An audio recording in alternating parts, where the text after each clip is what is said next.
guys, I'll admit it. I'm old. 26 years old to be exact. I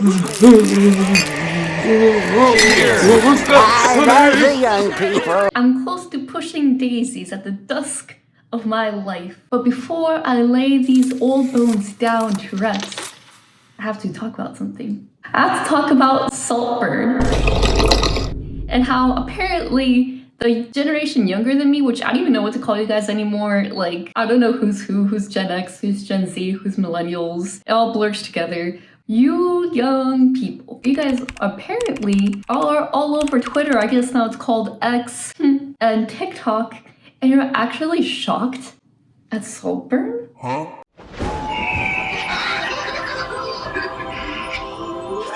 I watched Saltburn with my mom and my stepdad and my sister.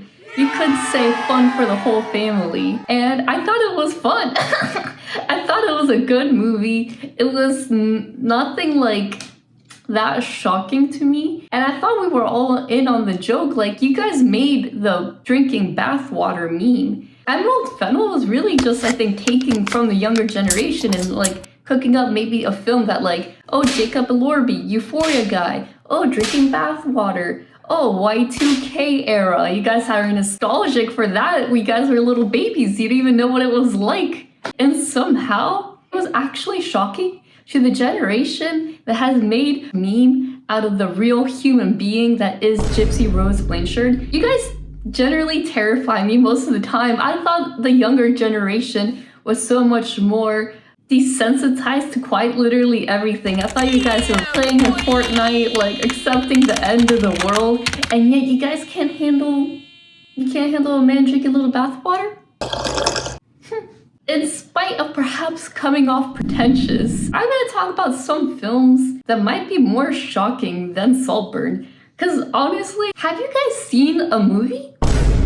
Have you guys seen a motherfucking movie besides Kung Fu Panda 1 and 2 and the Bee Movie? Well, Adam, today we are men. We are. Be men. Amen. Hallelujah.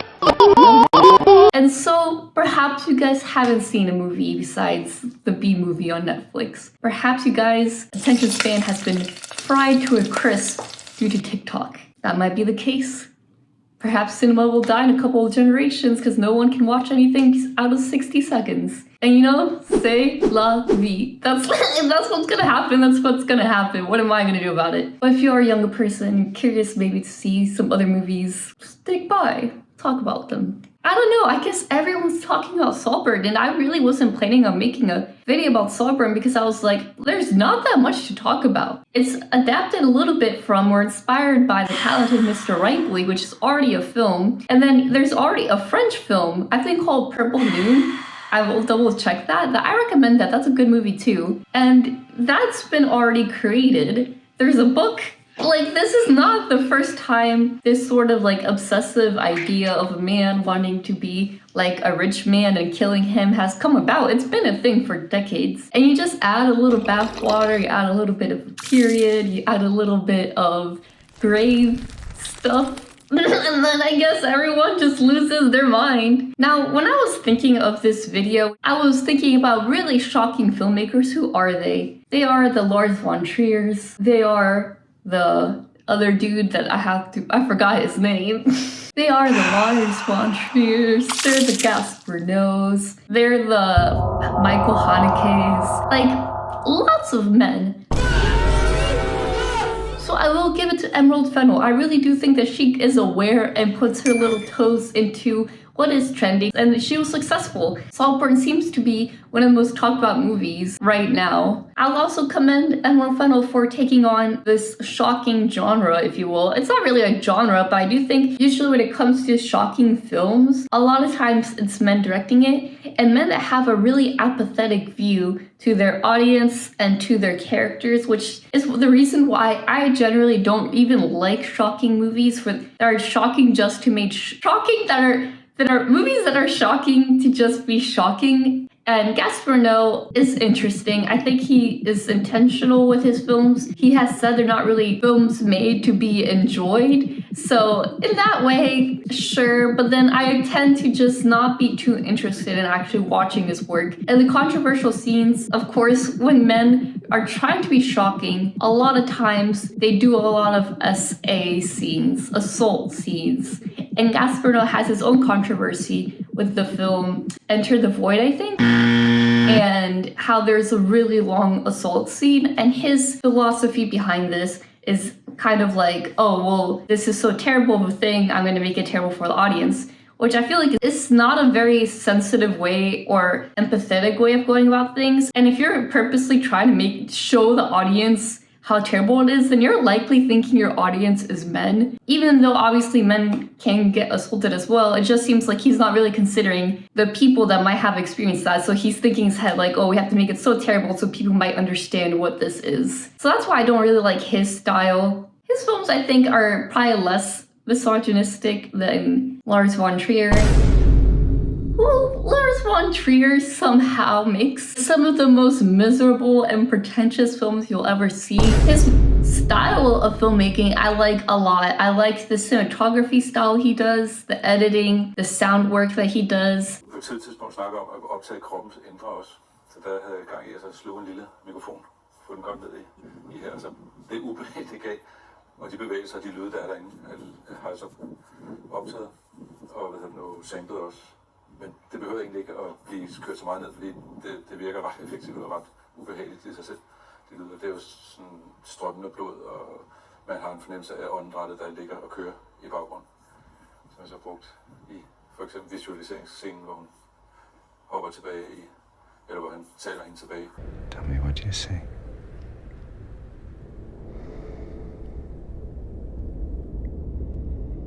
I'm at the bridge. It's evening. Almost no birds can be heard. Some of the concepts he explores are really interesting. Style and technicality, I love his films for that. However, he is a person that hates humanity, and dear God, he is the bottom of my list of people. You know, the whole like dream blunt rotation concept? He's not even near that. He's like in the other list of people that I would never in a million years want to be stuck in a room with while blazed, because I feel like he would just give me the biggest panic attack in the world hearing what his sour little brain has to say. Anyway, I know I really wanted to be a Jew, and then I found out that I was really a Nazi. What can I say? I understand Hitler. And, you know, that's at the end of the day, like, if you want to be that guy. But then he also, in the making of Dogville, treated Nicole Kidman quite terribly. Lars von Trier has a reputation of humiliating and making his women suffer on screen. Did you have any apprehension about that? Yes. I mean, Breaking the Waves for me was an extraordinary movie. I mean, what it was about. Trepidation to play that role in a way, but at the same time saying, I want to explore this. And I think I could be wrong. I would have to double check, but Bjork also has complained about her treatment and experience on working with him on set. Well, of course, it's so much worse than I even knew it would be. And ironically, in the editing of this and watching him speak, I'm like, maybe I'm being too harsh in calling him misogynistic. And here is Bjork talking about her experience working with Lars von Trier. And here's a warning, because if you want to skip the detailed accounts, it is disturbing. So I'll put a timestamp here. In the spirit of Me Too, I would like to lend women around the world a hand with a detailed description of my experience with a Danish director. It feels extremely difficult to come out with something of this nature into the public, especially when immediately ridiculed by offenders. I fully sympathize with everyone who hesitates, even for years. But I feel it is the right time, especially now when it could make a change. Here comes a list of the encounters that I think count as sexual harassment. 1. After each take, the director ran up to me and wrapped his arms around me for a long time in front of all crew or alone and stroked me sometimes for minutes against my wishes. 2. When after 2 months of this, I said he had to stop the touching, He exploded and broke a chair in front of everyone on set, like someone who has always been allowed to fondle his actresses. Then we all got sent home. 3. During the whole filming process, there were constant, awkward, paralyzing, unwanted, whispered sexual offers from him with graphic descriptions, sometimes with his wife standing next to us. 4. While filming in Sweden, he threatened to climb from his room balcony over to mine in the middle of the night with a clear sexual intention while his wife was in the room next door. I escaped to my friend's room. This was what finally woke me up to the severity of all this and made me stand my ground. 5. Fabricated stories in the press about me being difficult by his producer. This matches beautifully the Weinstein methods and bullying. I have never eaten a shirt, not sure that is even possible. 6. I did not comply or agree on being sexually harassed. That was then portrayed as me being difficult. Being difficult, stand up to being treated like that, I'll own it. Let's break this curse. Bjork. So that's all to say, girls. Literally always trust your gut and never freaking second think what you're thinking, bro. If something feels wrong, trust that. And Dogville would have been a film that I liked had it not literally had like 4 assault scenes on the same character. It's like, ridiculous is not the right word. Ridiculous does not even encompass what I'm thinking, but it's just like, really, dude? Really, this is how you're gonna treat Nicole Kidman and her character? Really? Weird. It's weird. And now you're like, Valentina, you're just complaining, like, why are you talking about him? Well, I guess if you want to talk about shocking films, his films are quite shocking, I will say. If you want something shocking but maybe misogynistic and hates humans, that's your guy. Michael Haneke, I believe in him more, that his philosophy behind the reasons why he makes shocking films, I don't think is as careless or apathetic. I think he actually puts quite a lot of philosophy and intention behind his films, so I would recommend him as well. But you know, these are all dudes, and we don't like those guys, right? Not in this channel. Okay, this is a girly supremacy channel, alright.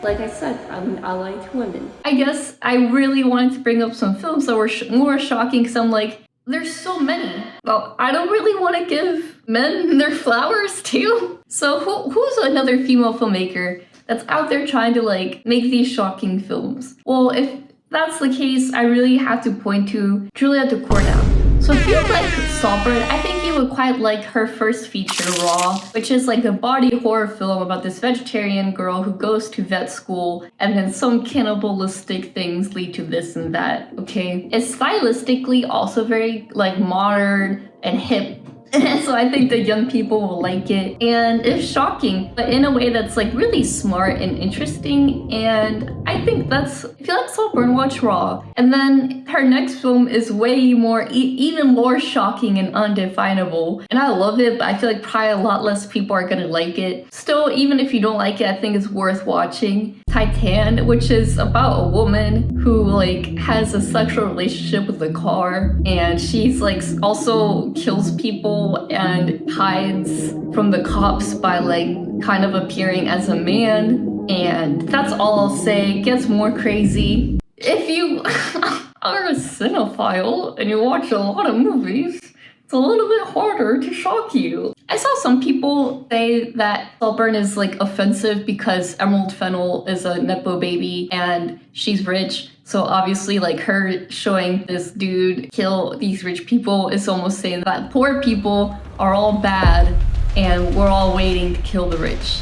This is why we can't have interesting movies, because I feel like way too many people moralize what the actions of the characters are. I really don't think Emerald Fennell is trying to scare the rich people about the poor people and warn them. I don't think so. I think she just was inspired by the talented Mr. Ripley and trends that she sees online, and she put together a film that they connect with the younger audience and got audiences talking. I feel like particularly what resonated with me was also seeing just not a super elite or rich guy go to a really elite and rich space and school and struggling with that. And I actually quite like the twist in the middle that he's actually not as poor and downtrodden as he lets Jacob Elordi's character to think, and he did that so that Jacob Elordi could almost like fetishize saving him and bringing him up to his status as his little pet almost. Look, I just gave you what you wanted!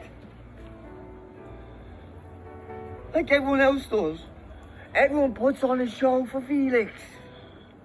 I thought that was really interesting and smart and honest to how rich people sometimes treat those less fortunate. And even if they're looking like they're extending a hand, there could be something quite sinister lurking beneath that's very self-interested. And I actually think that's very accurate to our generations, the younger generations. I think so many people are really just scared of acknowledging the privilege that they have, even if it may be as simple as the middle class average background, because people don't really want to be average or they don't want to be privileged, because that kind of like is looked down upon a bit right now. And there seems to be some kind of weird social status to being like poor and coming from like a hard background. And it's a weird thing that's occurring right now. And I think Saltburn actually did a pretty good job of exploring those dynamics. So for the fact that people just want to moralize the actions of these characters, I don't know. I feel like really, how are you supposed to have interesting films if a character can't really like do bad things? Obviously that doesn't make an interesting film, but you know.